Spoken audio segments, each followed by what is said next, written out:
I'm so sorry. Can you still see me? Okay. Hi, my name's Andre. And back in 2006, Momentum Church chose the Cinemark Movie Theater in Valley View, Ohio, to hold their Sunday morning services. During one of our weekly/bi-weekly management team meetings that we had, the question was proposed to all of us on who would like to be the person, sort of like the middleman between Cinemark and Momentum Church, just to be the liaison to kind of help them on Sunday mornings. There's about 16 managers sitting in a circle that evening during the meeting. 15 of the other managers decided to go ahead and put their heads down as if they were just ignoring the question in general. And me, myself, it took me 10 to 12 seconds to slowly raise my hand as I sort of felt this weird nudge within me, sort of like a little voice talking in my ear like, just put your hand up, it's gonna be you, just do it. And I put my hand up, not knowing what I was gonna get myself into. And so, after feeling this weird nudge, here's the story. Before Momentum happened in my life, I was sort of a forced to church kind of kid. I didn't want to go. I dreaded going to church. I was 7 years old, but my grandmother made me, and my sister. Church was hot, there was no AC, had to wear dress-up church clothes and put on those awful dress shoes. And so my friend Eric and his family were attending a different church, and they extended an invitation to me one Saturday night about, hey, would you like to come to church with us in the morning? And I was like, sure. I couldn't say no to this family because they treated me like I was one of their kids, and I loved it. And so my relationship with Duber United Methodist Church in Canton, Ohio began, and I'd spend multiple years there, continuously growing relationships and friendships. Wednesday nights, I led the youth group in singing, and I joined the Bible quiz team. I had thought, hey, I've made it as a Christian, and I'm like 15 years old, and I really felt like I had made it. And then high school starts. It seemed that life changed overnight for me. I was involved in sports, music, parties. I was just so involved in everything that I shouldn't have been involved in. And the church community basically changed. During my high school years, I was going to clubs, like adult clubs at age 17. I knew better with all of the things that I was doing, and I was having so much fun without any thought of consequences. As I graduated high school, at age 19, everything in my life absolutely changed with one night. This one night I'm just hanging out with some of my friends, and my sister comes over to where I'm located, at my friend Joe's house, and she has this weird look upon her face, kind of a glazed look, like she's stunned or whatever, and I look at her, I'm like, hey, what's going on? And she's like, Lewis has been shot. And Lewis is my brother. And I just look at her and I'm just kind of like, what are you talking about? And she kind of repeated it, and I remember looking at her and kind of giving her that look like, is it bad? And she kind of gave me that little head nod. So as I finally get my shoes on, I assure my friends that I'll be back, or I'll call them. I sort of in a way just kind of acted as if like nothing was really wrong, you know. As I'm walking down the stairs to go outside, everything seemed like it was a slow motion moving, scripted movie shot. And as I walk out the front door, I walk down the steps of the porch, out onto the walkway. It's pouring rain, and I just collapse onto the ground. And I cry 19 years worth of tears. I didn't know what was going on.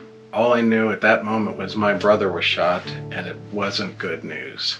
During the funeral, I sang at my brother's funeral, which was one of the worst decisions I've ever made, to be honest with you, because I couldn't hold it together.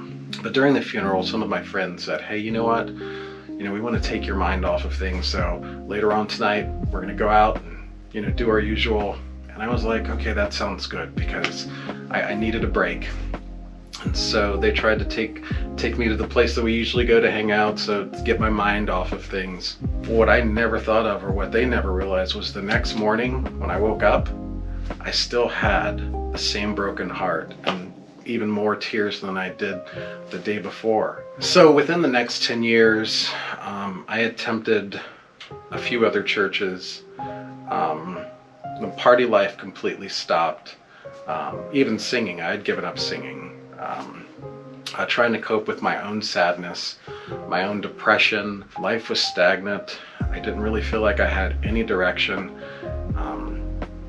But 10 years later, after that event happened in my life, I met my current wife, Laura.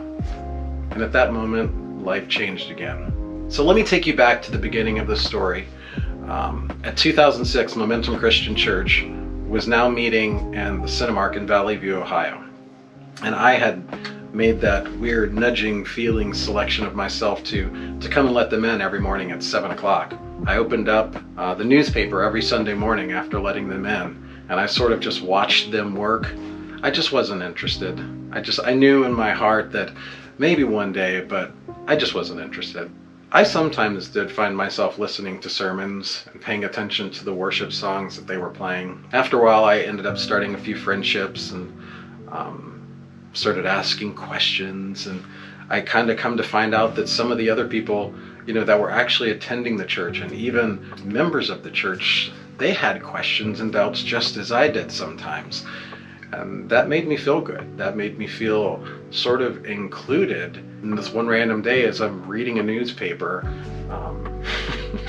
Shannon Smith, Dan Smith, his wife, heard me singing behind the newspaper. And at that moment, this musical conversation happened of like, oh my goodness, you can sing? To be honest with you, no one had heard me sing for 10, 12 years at that point. I'd have to say that she's one of the first people to hear me after that. So I met up with them and I auditioned, and they liked what they heard. And at that point, I started singing pre-service songs only because, I wasn't a follower of Jesus, so I wasn't really ready to jump in any sort of worship or try and lead people at that moment. This one Sunday morning, Dan gave me this message that I needed. I can't really remember, honestly, what the message was about, but all I can remember is that he used the words, all in. I never really thought about what that meant. His message did explain it to me, I will tell you that. I remember that fully. But that phrase, all in, really captured me. It captured my mind and my heart of like, have I ever really been all in on anything? I remember getting in my car, and it was just a random chance. And this is not a joke. I get in my car, randomly the song All In by Toby Mac was playing, and I remember just crying on my way home. It sort of just kind of hit me like a Tony Romo 60-yard touchdown pass to Dez Bryant. It was perfect, it was precise, 100% accurate. I drove home all in on Toby Mac that day. The one thing that I did find after listening to that sermon and putting together some of the other sermons I had heard was that I found that I seemed to be my own obstacle. My path and the relationship with Jesus was clear, but for some reason I just didn't want to take those next steps. And no one was telling me not to. I was the person telling myself not to. But I knew that baptism would be my next step. January 2012, they were doing a series called Immersed. I was nervous, not gonna lie to you. And I met with Stan Munson, who I had sort of formed a relationship with. He was a volunteer leader. I had met with him that morning in the back of the theater. We basically cried together. We went over some scripture. We prayed together that morning. So Stan walked me out to the front, and awaiting me was Jason Peterson, and we did the Confession of Faith together, and he baptized me right there. And I'm a lifelong Cowboys fan, and Jason Peterson is a Washington Commanders, at the time Redskins, fan, and that may be why he held me underwater for at least 4 to 6 seconds, a little bit longer than everybody else. That's just what I'm feeling. So once I come up out of the water, he hugs me and he congratulates me, and as soon as I got my glasses back, because I can't see without them, the first person I see walking down the steps was Dan Smith, and it looked like he got himself a little bit swole before he came down the steps, to really make that hug impactful.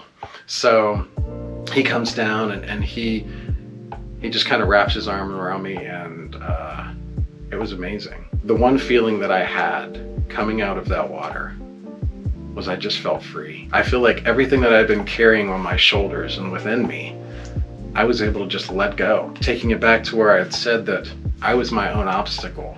In that moment, I wasn't an obstacle to myself anymore because I was putting my trust and faith in something else.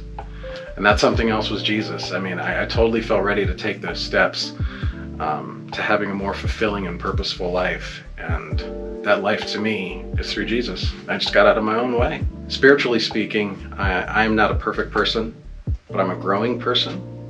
And I'm trying to let Jesus lead me as a man, as a husband, a father, a son, and now even a worship director here at Momentum.